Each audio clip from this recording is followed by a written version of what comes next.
Hello, everyone, and welcome to NIL Edge. Today, we are joined by Brett Sible, who's the Associate AD for NIL Strategy and Innovation at DePaul. Brett, thank you so much for joining us today. And how are you doing? I'm great. Thanks for having me. Yeah, really excited to talk about this. When you and I spoke just a couple of days ago, or I guess weeks ago at this point, I was really intrigued in learning more about DePaul, and we'll talk about this more when we talk about rev share and rev gen, but just from the big city aspect and not having a football team. So there's a couple topics that I want to jump into that, like I said, I'm still thinking about from when we had our first conversation. But first, I want you to tell us a little bit about your background. You've got a background in compliance and law. From some of the guests that we have, it seems like that's a pretty common theme for NIL directors. But tell us how you got to where you are right now with DePaul, and what pulled you towards the NIL space. Yeah, so I think long story short, I, as an undergrad student, was interested in working in college sports and was lucky enough to have an opportunity to intern with the compliance team at the University of Illinois. And from there, took the leap into law school without really knowing what I wanted to do exactly, but knowing that I was interested in working in sports. And while I was in law school, had an opportunity to work out in Washington, D.C. in the U.S. House of Representatives. In January 2020 is when I started, and that kind of aligned with a lot of major legislation moving forward in state capitals, and then bleeding over into the U.S. Congress. So while I was out there, I had an opportunity to kind of work on some legislation, knew this new industry was coming, and spent the next couple of years trying to work my way into a role where I was working in NIL. So that started in compliance, little stops in Ann Arbor and at Northwestern before I got my first opportunity working solely in NIL at the University of Washington, and then made my way back home to Chicago just about 2 years ago now. The Midwest will do that to you. The Midwest will pull you back. So when you got to DePaul, this role was brand new, right? And when we talked about before, you had talked about how you had kind of built this from scratch. What did that look like early on? Yeah, it was a lot of collaboration. I think working not just within the athletic department, but within the greater university, with different stakeholders that were going to be involved in this process in one way or another. So whether that's our general counsel's office, our treasurer's office, our CFO, our president, board members, a lot of people that weren't sure what was happening needed to be briefed, and then I had to learn from them what they needed from me, so that it was kind of a working relationship with them to make the processes that we have in place now, to create those and implement those. So it was a lot of getting ready for the post-house settlement world, trying to make sure that we had all these, like I said, these processes in place that really make life a lot less stressful now, that it's kind of we proactively planned for some of these changes and how to really streamline the process. Yeah. What's that saying? Prior preparation leads to, or non-prior preparation leads to poor performance. So it was the opposite of that, right? Yeah, exactly. It was a lot of work in that lead up period that then now makes this process a lot easier on us. Going to that and drawing on your experience of being at schools that one would associate with football previously, how does that tie into DePaul's NIL landscape, which, is one that doesn't involve football? Yeah, so it's definitely different. And I think that was a priority when I got here, was not just trying to replicate different NIL programs and different athletic departments, try to make something that really works for DePaul, works for the city of Chicago. So without having football here, it's obviously a lot different in the revenue share world, especially where we don't have to worry as much about what the house settlement cap is, that revenue share cap. It's really about fundraising and deploying those dollars into revenue share agreements.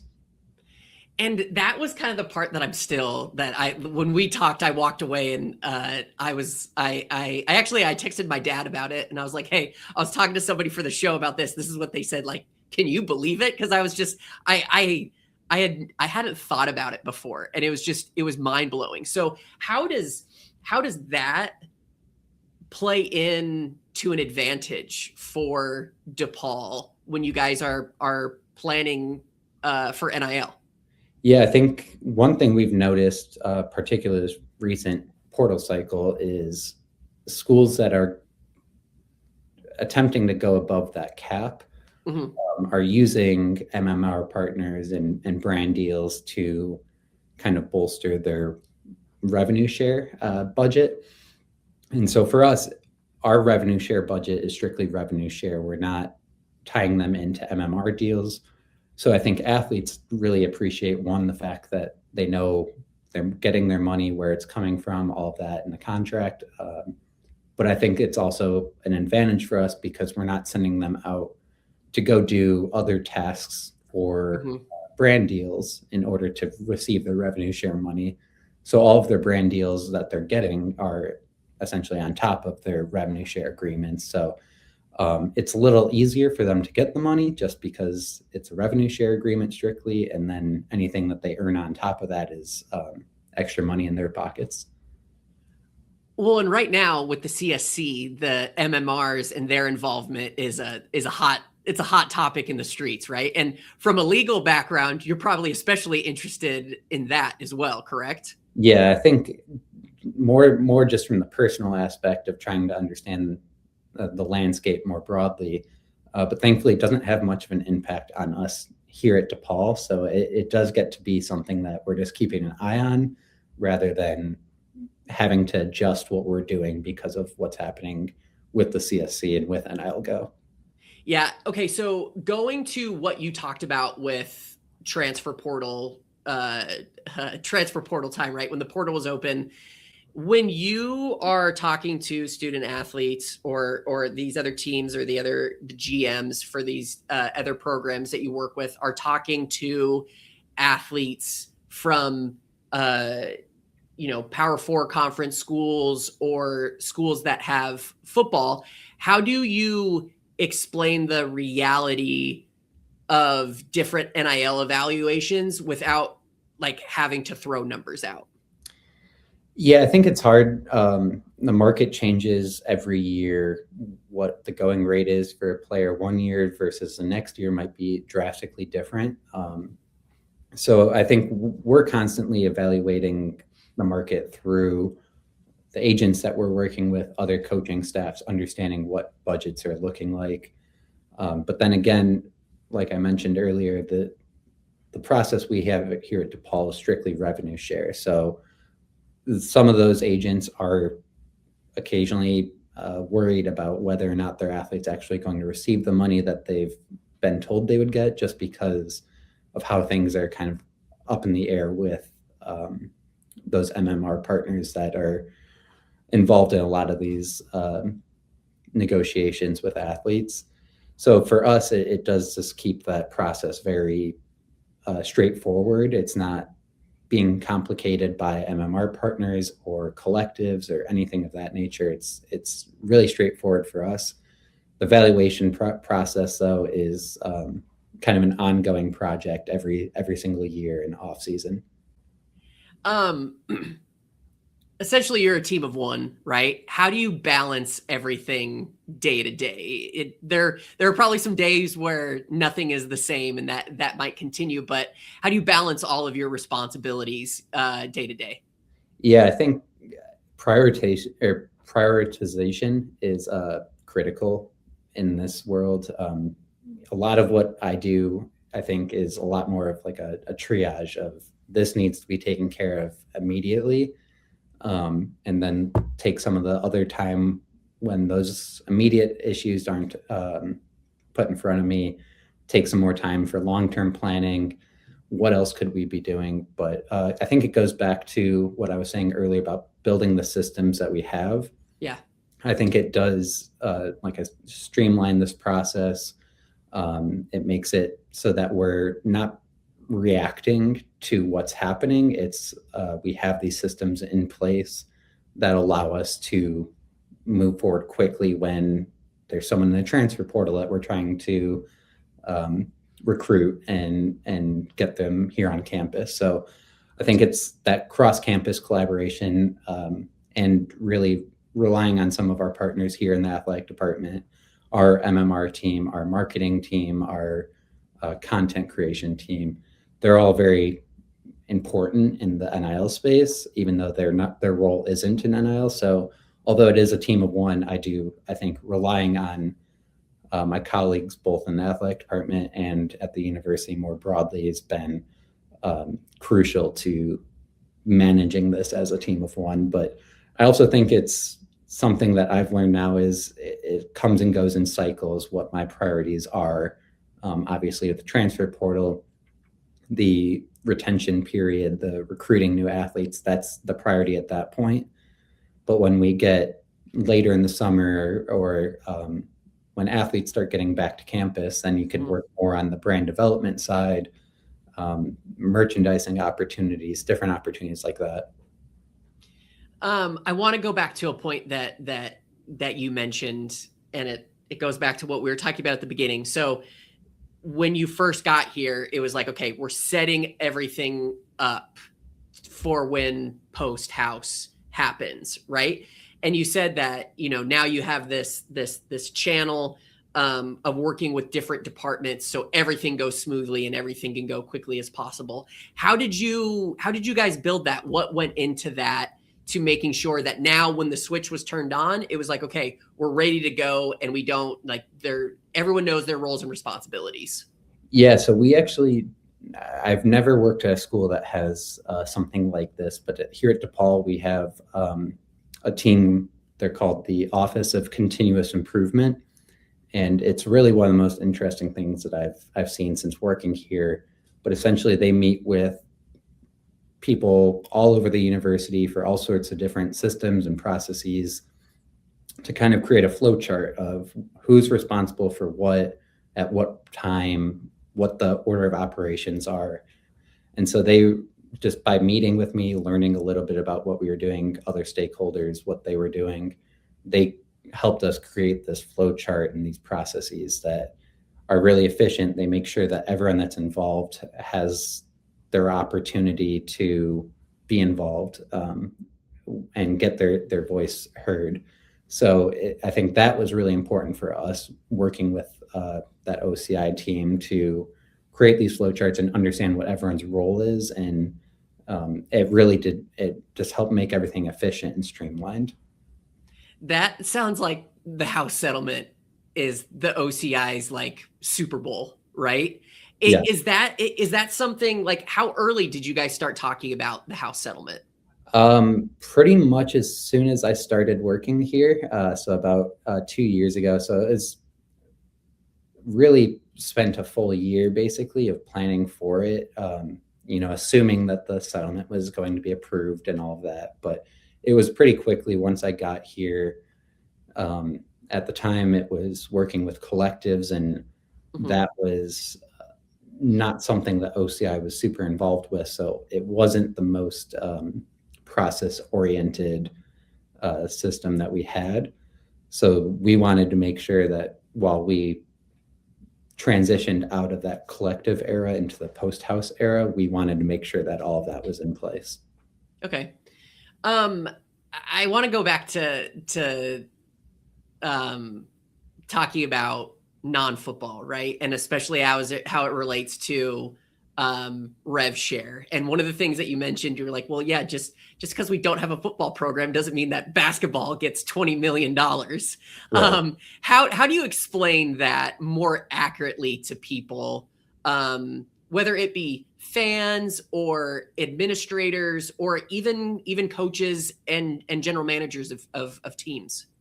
Yeah, so that cap is exactly that. It's a cap. It's not every team has that, or every athletic department has that money available to them.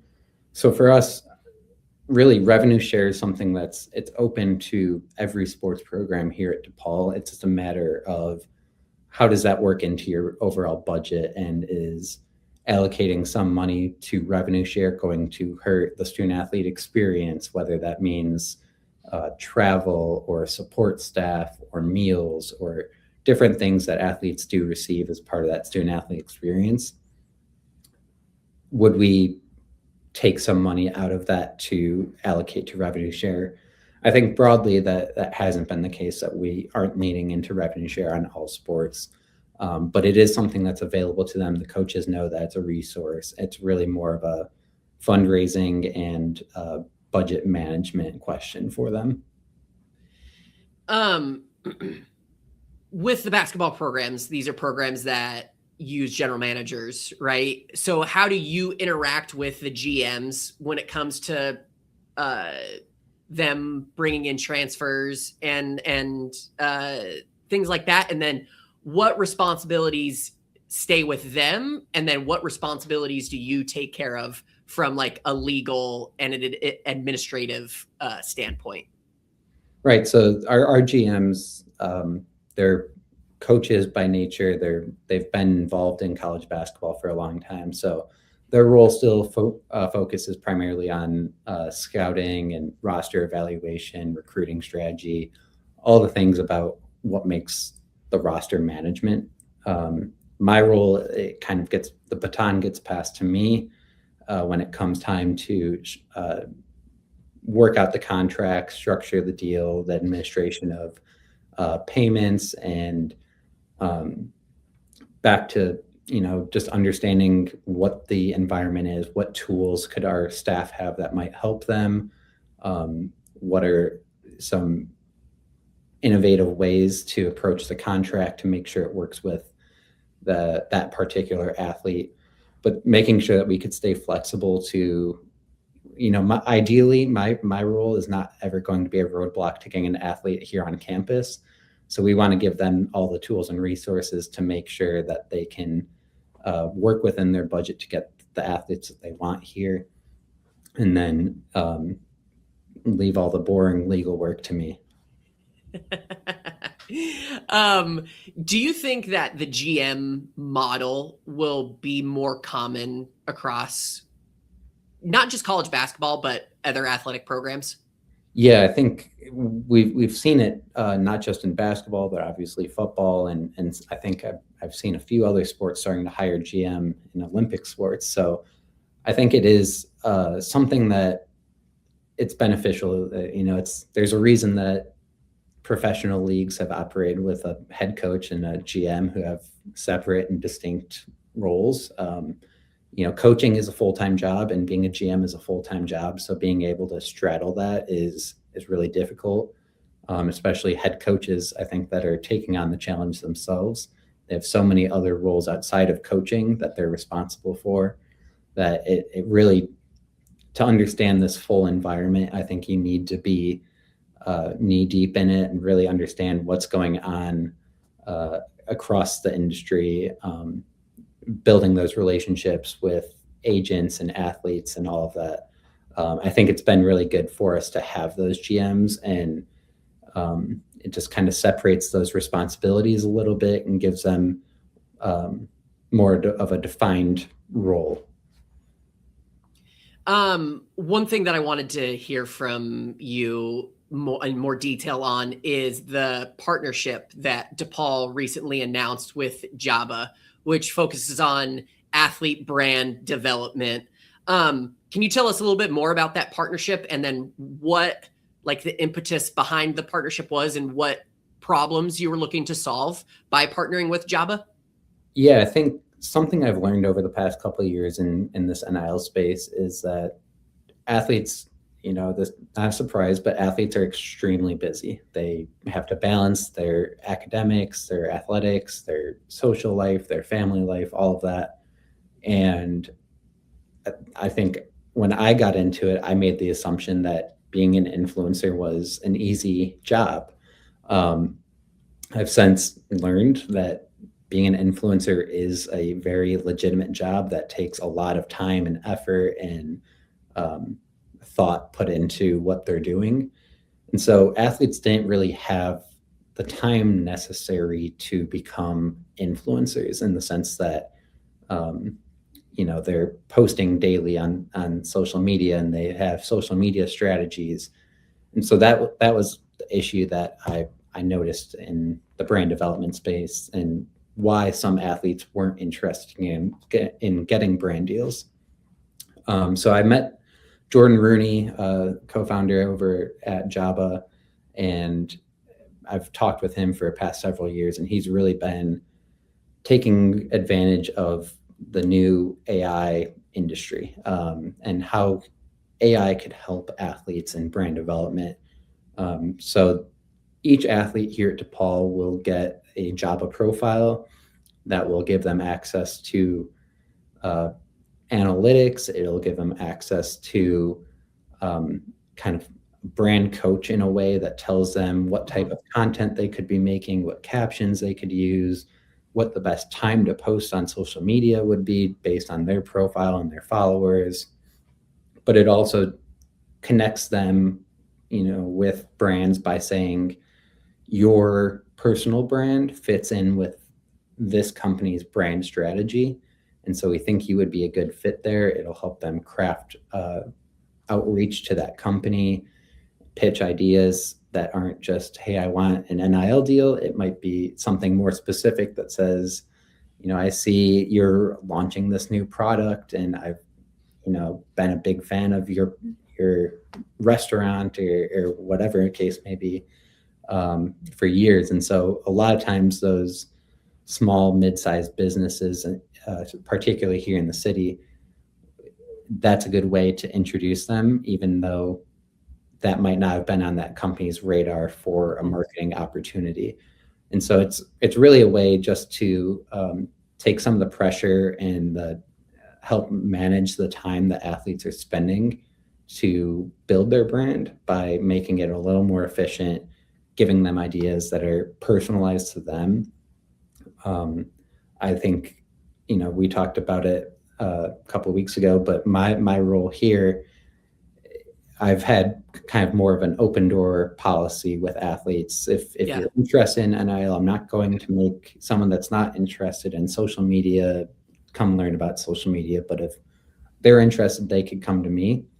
And that's worked. And it's been something that I've been able to provide them guidance and individualized strategies on what I would recommend. But Jabba is now, it's in their pocket. They don't have to necessarily come to my office, or they can work around their own schedule. So if they're thinking about this late at night, they can work with Jabba and get an answer right away from Jabba instead of having to wait until the next day to hear back from me. So it's really been it's not just a tool for the athletes, but it's a tool for me to kind of deploy on the athletes to do what I've already been doing in a way, but just in a more personalized and instantaneous manner. With being in Chicago, DePaul student athletes have, one of America's greatest city at their disposal. What's unique about working NIL opportunities in a major market like Chicago, where there are, some of the top of the top of the top companies, but also some of the top of the top of the top entertainment and sports options that are in the same city as well? Yeah, I think there's both challenges and opportunities there. We're competing with a bunch of pro sports teams throughout the city and other entertainment industries. But our goal here at DePaul, our brand is really, you can see it in the background here. We are Chicago's basketball team. We're Chicago's team. And so we really lean into that identity as a university and working with our neighborhoods in the city to kind of introduce the opportunity to work in NIL, but not even just to partner in NIL like that, but to come out and see our games and to visit our basketball arena or soccer fields. make sure that they're coming out and understanding the opportunity that DePaul presents, not just as an NIL partner, but as a community partner more broadly. So, there's so many businesses, there's a lot of small, mid-sized businesses that they're focused on marketing just to the Chicago community. And so I think athletes are a great way to serve as a conduit for that company to market themselves to the community, just with how involved a lot of our athletes are in the community within, obviously the DePaul community, but more broadly, the whole city, and trying to make sure those opportunities are present for our athletes. One of those that you had mentioned in our conversation before was disparity law, right? What is particular about that relationship and that partnership that makes it work and makes it authentic to DePaul and Chicago? Yeah, I think, anyone that's visited Chicago has probably seen Larry's face on a billboard or on buses and, all over the city. They're a big, well-known law firm that serves the Chicagoland area. So they've been very aggressive in their marketing, but they're also, they're members of the community. Larry Disparty lives just down the street from DePaul. His children have had good experiences at DePaul camps. And so he not just wanted a way to give back to the DePaul community, but he was interested in how can we make this a true partnership for his law firm, get some marketing materials out of that. So I think being creative is always a plus in NIL opportunities, not just including an athlete for the sake of including them, but really figuring out how to make whatever that venture is successful by, invoking who that athlete is as a person. So we've had them work with basketball players and volleyball players, and Larry Disparty's slogan is Larry Wins. And so the creative way of getting in there were a few times where, let's say, like in the volleyball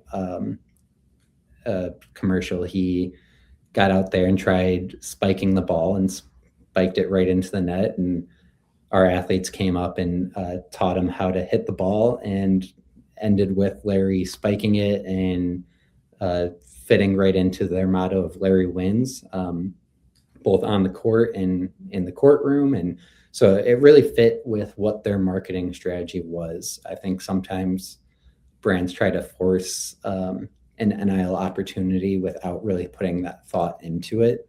So I think they got the bonus points for the creativity, utilizing the athletes in a way that it was impactful.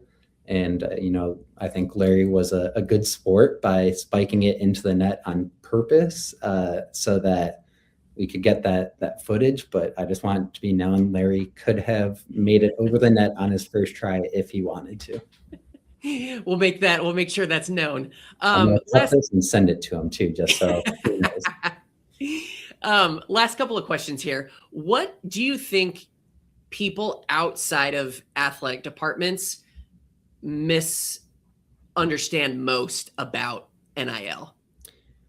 Yeah, I think there's so much misinformation or assumptions that get posted as facts on social media. So, it's hard, honestly, to navigate this world, even as someone that's in it, to understand what's true, what's the basis for someone saying this, a lot of rumors. So the biggest misunderstanding, I think it goes back to it's not just an opportunity for athletes to get paid to come play their sport. There are real opportunities for them to build their brand and market themselves. And I think it's really a professional skill that athletes learn, that a lot of their non-athlete classmates are not getting that experience of how to build a brand, how to, really market yourself, partner with companies. They even learn things with financial literacy and how to pay taxes and what taxes are. So I think it's a really good opportunity for them to take that next step, you know, from being a high school athlete to being a college athlete. And then ideally, a lot of them, their goal is to play professionally. So I think it kind of introduces them to a more professional world too, so that they're able to quickly transition into being a pro without being shocked by, you know, the different responsibilities that come with that. I think college athletics has gotten into a world where the athletes are more professionalized in a way that they understand it. It's more of a you know, a responsibility for them to take care of. Mm-hmm.